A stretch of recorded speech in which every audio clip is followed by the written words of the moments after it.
But the fact that they didn't know that we really were trying. We were trying for several months and it just didn't take. And when are you gonna have babies? Well,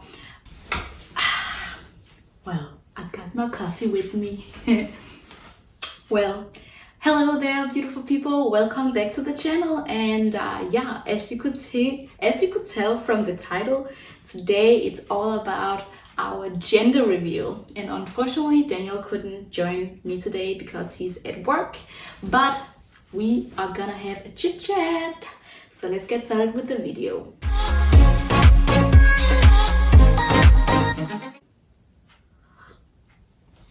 Yeah, welcome people, welcome fam. So we decided to have this gender reveal, and because we really wanted this kiddo, we thought that, well, let's just make a party and make a gender reveal and just get all that excitement and yeah, just have a ton of fun out of that. So we decided to just go to our OBGYN, and then she wrote like the gender of our baby down on a note, and then we mailed it to my sister who lives in Copenhagen.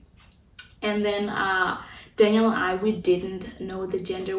Like when she was scanning, she was like, okay, now you can see the gender or the sex of the baby, so you are now not allowed to look at the screen. So we just looked at each other and we were just so like nervous, or like all emotions in between were there, but we were so excited to just know what sex the baby was. And this was in week 20. So we mailed the sex of the baby to my sister, and she was the one in charge of our gender reveal party.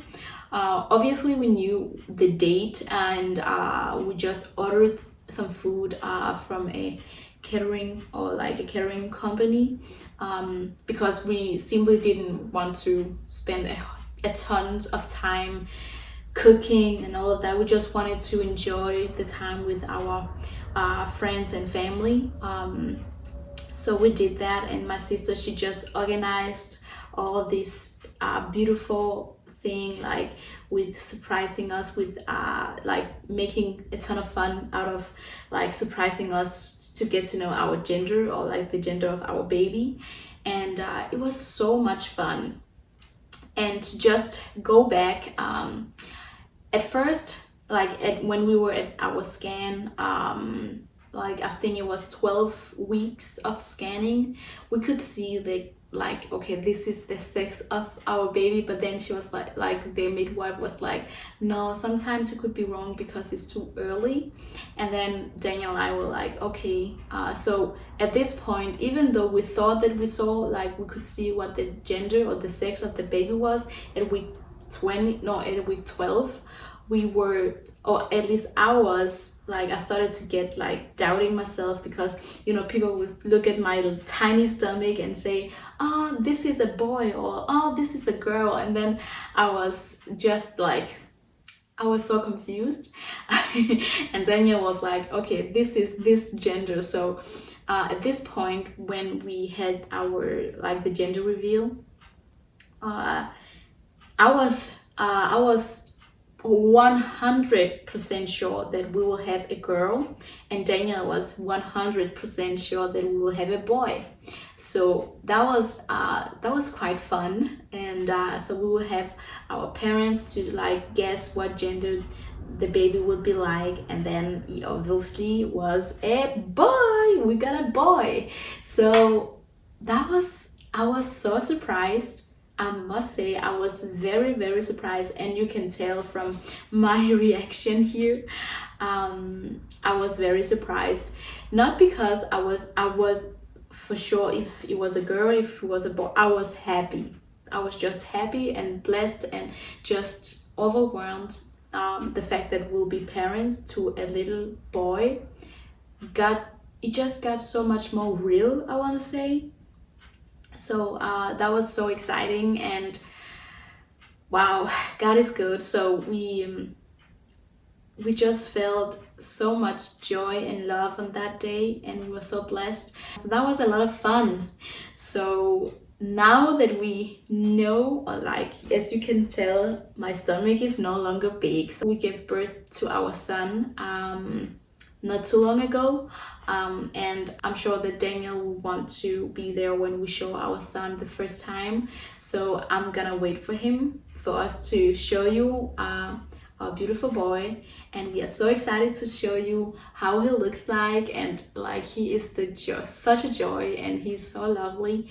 And yeah, so it has been such a journey. And you know, when I think, especially as a woman, and I can speak for my point of view, I think, like, if you've seen our previous video when we tell about that we are pregnant, it took us 9 months, and in those 9 months it was so difficult for me to just keep on feeling happy and joyful, because I felt like this gap in my heart, and I think I've been ready to have a child for a couple of years. And the fact that it took us that long was it really drained my joy and my energy, I want to say, for quite some time, quite some months actually.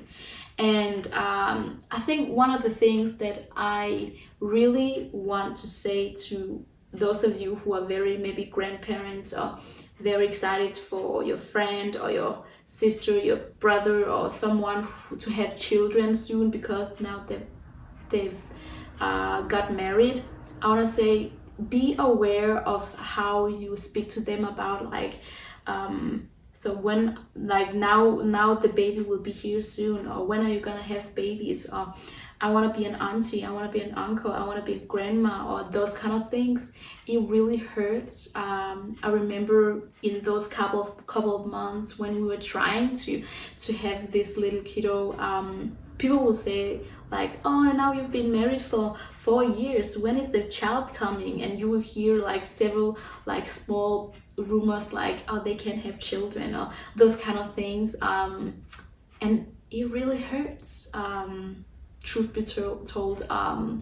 And sometimes people, I know that those people that just wanted wanted us to become parents, they were just happy for us, and they really wanted us to experience the joy and the love it is to have a child.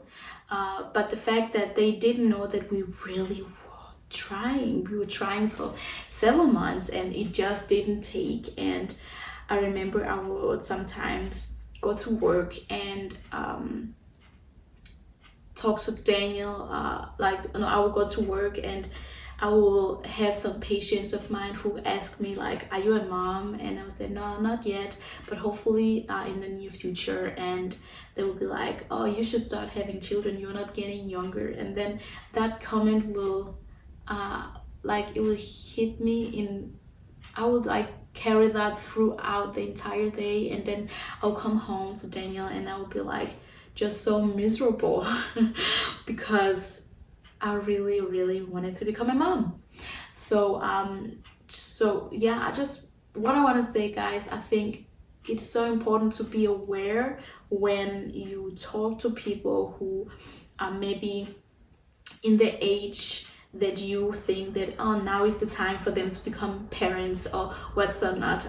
Be aware of how you address that, and because you just never know where people are, like where their hearts are, if they're trying, or if they have been trying, if they are in fertility, like if they are getting help, or you just never know. So it's so important, especially with the topic of becoming parents, I want to say, because you can meet people that simply don't want to become parents, and which is okay. But in our case, we really wanted to become parents, and it just didn't take for at the get-go at what we thought that it would. So it's so important to just maybe be cautious about how you address that, and to talk to people about like the topic about having children, and like getting a family and all of that. But when that is told, I am so happy that we now have a little boy. And yeah, he is such a joy, and I can't wait for you to meet him soon. Yeah, so next week's video is all about the birth story. And I can spill just a little bit of tea. I got a C-section, and it was, yeah, it was just, yeah, that is all that I can say. So stay tuned for next week. Hopefully it will be helpful for you if you are expecting yourself, or if you are going to have a planned C-section or those kind of things, or even if you are not pregnant. I'm sure that it will be yeah, just entertaining to look at. And I will see you next time. Bye.